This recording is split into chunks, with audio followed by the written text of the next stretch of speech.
Business as Unusual is a thought-provoking podcast that explores the innovative strategies, disruptive ideas, and unconventional practices driving successful leaders and companies in the ever-evolving world of modern business.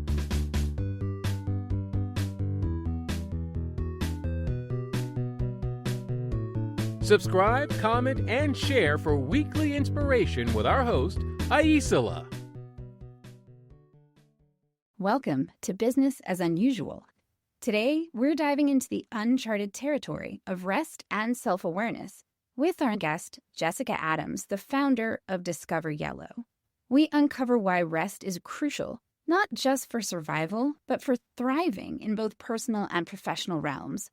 We'll explore practical strategies to integrate self-care into your busy life and redefine success with meaningful impact. Stay tuned for insights that can transform how you work and live. Today, I am speaking with Jessica Adams of Discover.yellow. Welcome to the show, Jessica. Thank you. Thank you so much. And so Jessica isn't just of Discover.yellow. She founded it. She runs it. And Discover.yellow helps folks find more space in their lives and work. That is correct. And one of the things we traded back and forth on possible topics was the importance of self-awareness and becoming aware. And would you be willing to share like a personal anecdote or a case study to sort of illustrate that what makes self-awareness important or becoming aware of yourself or aware in general? Yeah, absolutely. So I really have looked through the lens of self-awareness being the foundation of so much of what we have to learn and the ability to allow us to grow. So oftentimes what I kind of say to myself, but also in conversations with others, is if we don't know, it's hard to grow. Not that we can't grow, but I think oftentimes if we're not aware, if we don't have a great enough sense of self-awareness, maybe about why something matters to us, maybe about why something doesn't matter to us, greater sense of self-awareness around our values, what we want to be intentional about, what's real for us in a season of life, what emotions am I feeling? All of these elements, without a natural curiosity and learning more about ourselves, we honestly may be heading in a direction that, one, isn't ours to head into. I mean, think about this world we live in, right? We are so saturated with influences at any given turn, and the art of comparison can come in, the wanting to kind of, do something because someone else might be doing it, to be influenced in certain ways that I need to buy this, I need to try this. They might all be great things, but without having a greater sense of self-awareness, they might not be the things that we need to be chasing after. And I think that's where things from a leader perspective, just a human perspective, we can run ourselves in a place of getting closer to depletion, closer to burnout. And a lot of that can come from a place of we are running someone else's race. So, yeah. Can you share a story that illustrates that? In terms of my own self-awareness? Yours or somebody you worked with?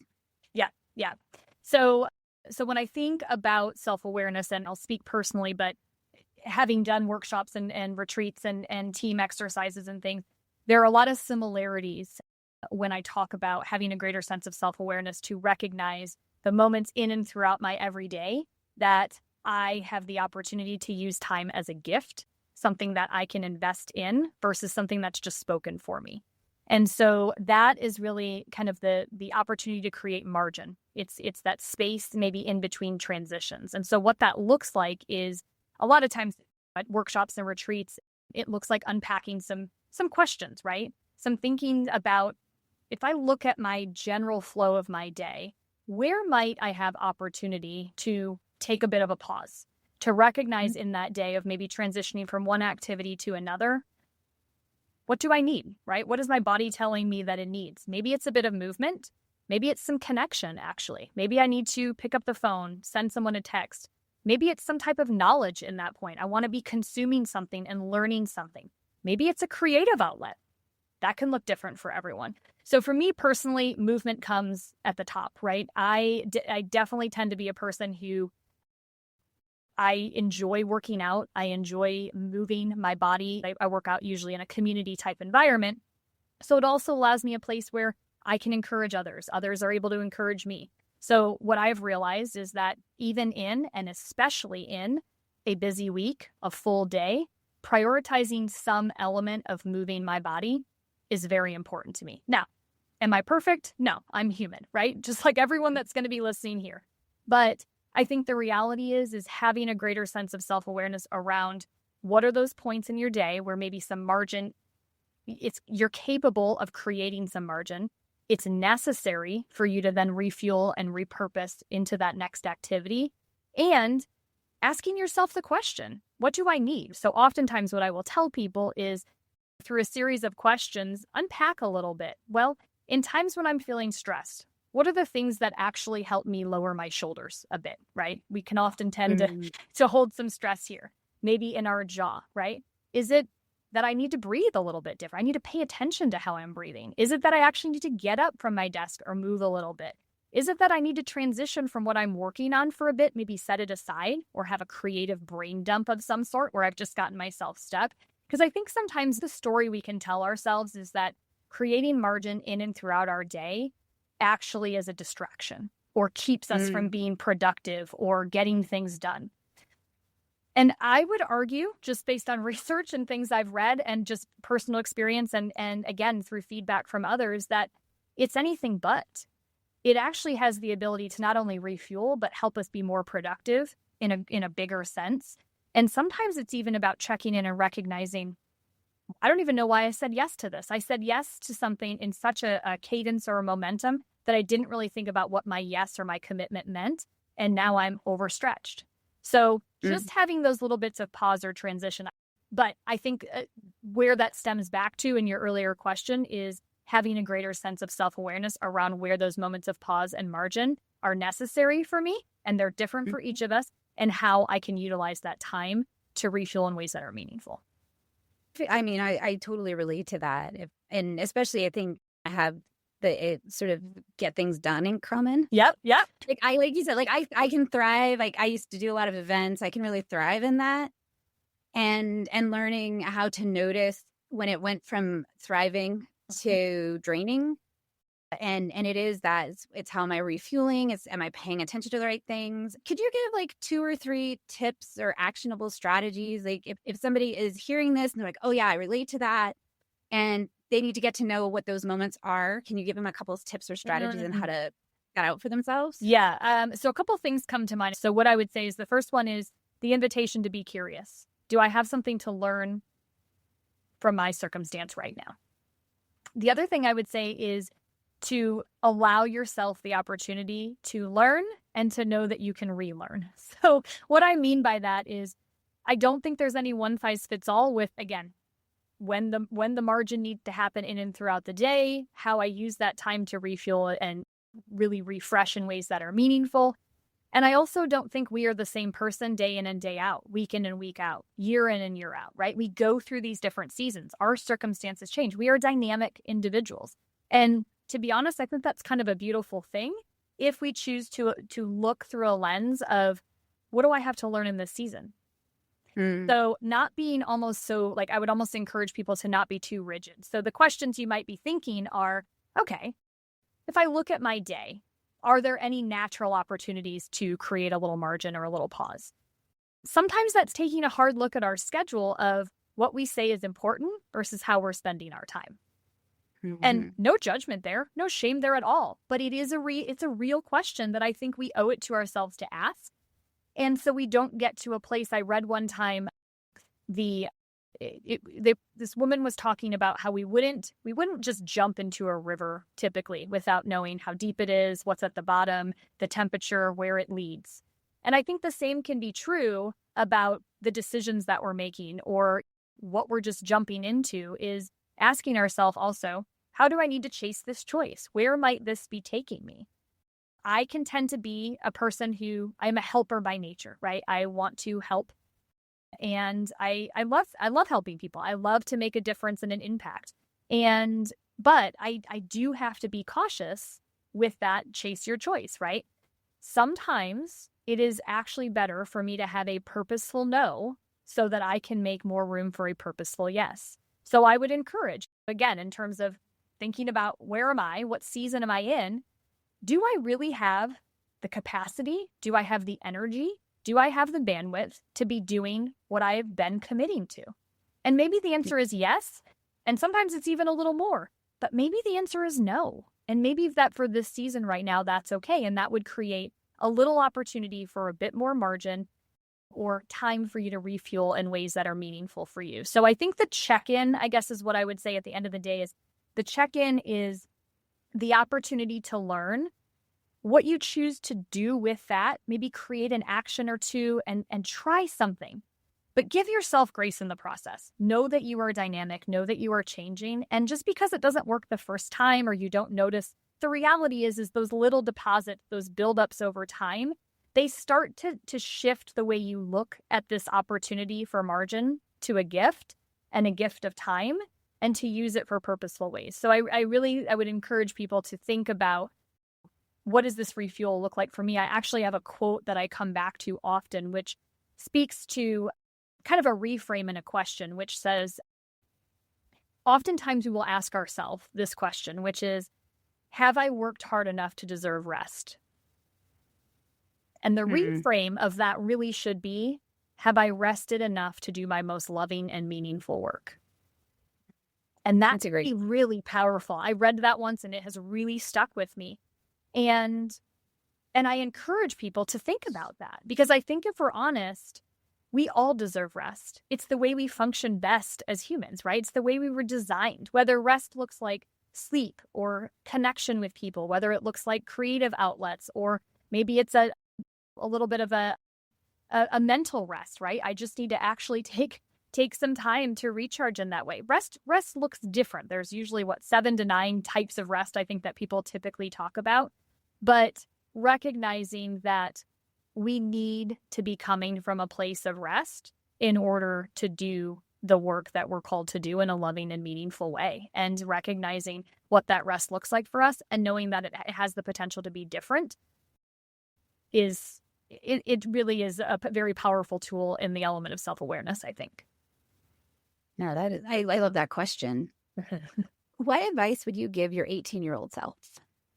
Oh, that's really good. I'm going to immediately go towards the inner critic side of things. So I don't know if you can relate to this, or if anyone who's listening can relate to this, but I think there is a lot of energy and attention that can be placed on the narrative that lives inside of our head often. And sometimes that's for very constructive things, but oftentimes I think it's maybe not as constructive. So paying attention to the words that I am choosing to use to myself is something that I wish I had a greater sense of, and maybe not even just a greater sense of, but a greater willingness to acknowledge when they're not serving me well, and that I have the ability to choose the words versus letting others dictate that for me. Or, when I think about it, I think confidence it's a muscle we build over time. We're not either confident or not confident individuals. That's not the case, right? We have experiences. We have times where maybe someone has said something to us. We have times where we thought something was going to go a certain way and it went a different way, and maybe not in the direction we wanted. All of these things over time can help build our confidence muscle, or maybe help break it down. And so when I think back, we kind of know what we know in the moment, but I do think about those deposits or that building of that muscle along the way. And I wish that if I were back at 18, I would recognize that there's more ownership on my own part for that I'm capable of. And I think that's pretty empowering in a lot of ways, to say, just like we wouldn't walk out and naturally have big biceps naturally, we usually have to work on that muscle. And sometimes that's painful, right? We have to lift something that's a little heavier, and we have to be in process of being consistent with the lifting process. And I think that self-development is very naturally related and aligned to that type of analogy there. So yeah, when I look back, I think a lot of it is, what is that narrative that I'm telling myself? How is it serving me? How is it building me up? How is it breaking me down? Is it keeping me stuck?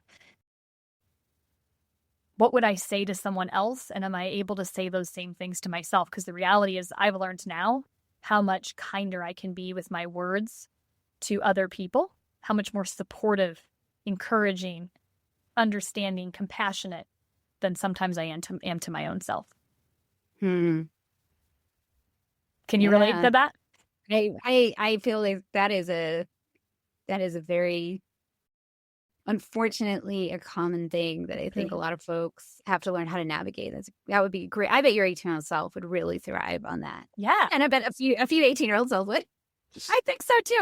Because it's funny when you ask the question, I had this immediate reaction, which was maybe more of the kind of candid, well, I would do it different, or I wouldn't care as much, and I think all of that is true. But the reality is I think we could say those things, but if we're not really understanding, and this is why I use that kind of muscle analogy, if we're not really understanding that it is a process where we're continuing to build that, right? We're continuing to make those deposits, continuing to recognize, like, you know what, Jessica, you can say that to yourself, but where is it going to lead you?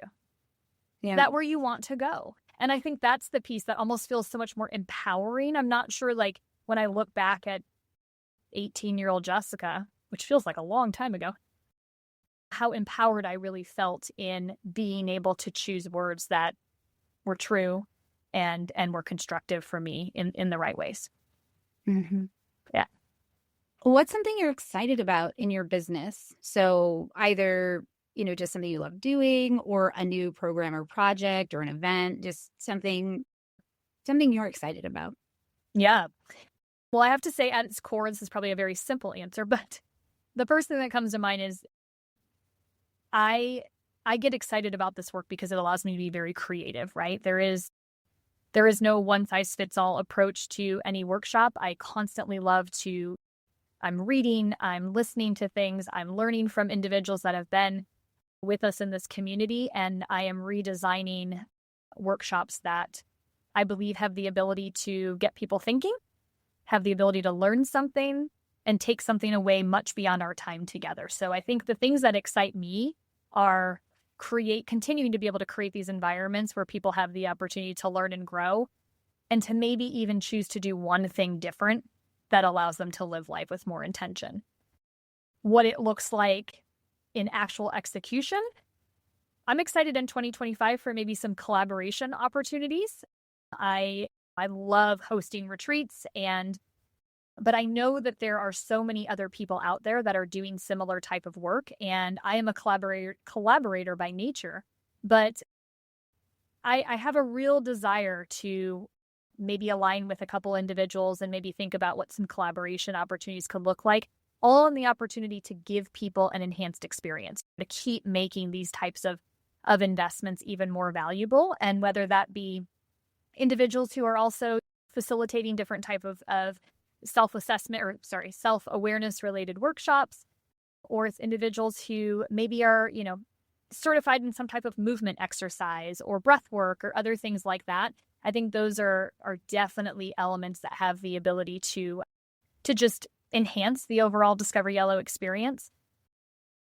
So yeah, and I am honestly, genuinely just excited for whoever comes into the community next year, whether it's people who come back. I have some people who have been to a retreat every year since I started 3 years ago, and they come once a year, and it is a great opportunity for them to have that check-in. And sometimes it's for a personal, sometimes professional. They're not necessarily business retreats, but the questions are open. So someone gets the choice to choose how they want to take the question.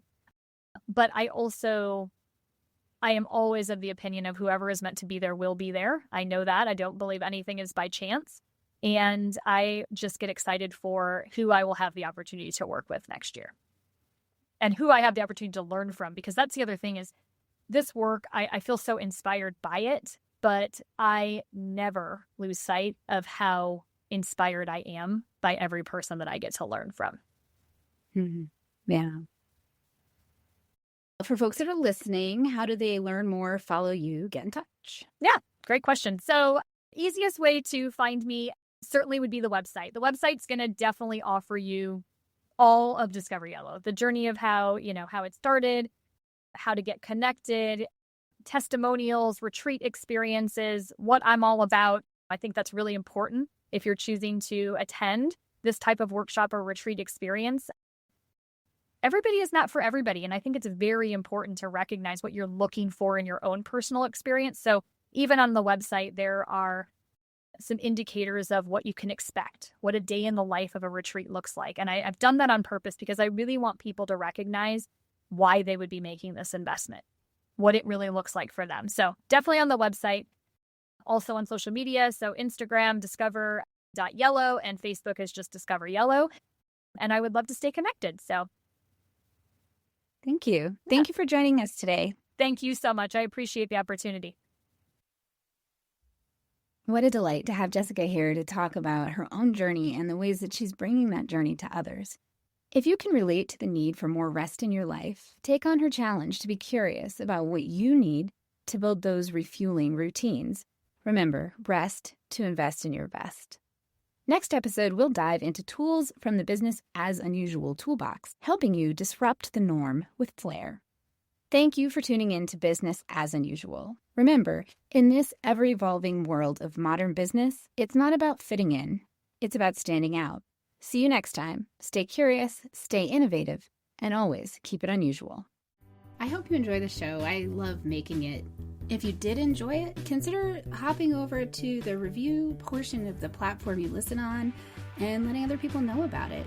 Or share the episode or the entire show with a friend or subscribe to the show. Definitely reach out, get on my newsletter, follow me on social media, and let me know what you like, what you don't like, and what you'd like to see in the future. Well, we love our guests. Appearance on the Business as Unusual podcast or any Bicurean consulting production is for information purposes only and is not to be considered an endorsement of their business practices, or character. Please properly vet anyone you find through this podcast and generally before you do any business with them. Thank you for listening.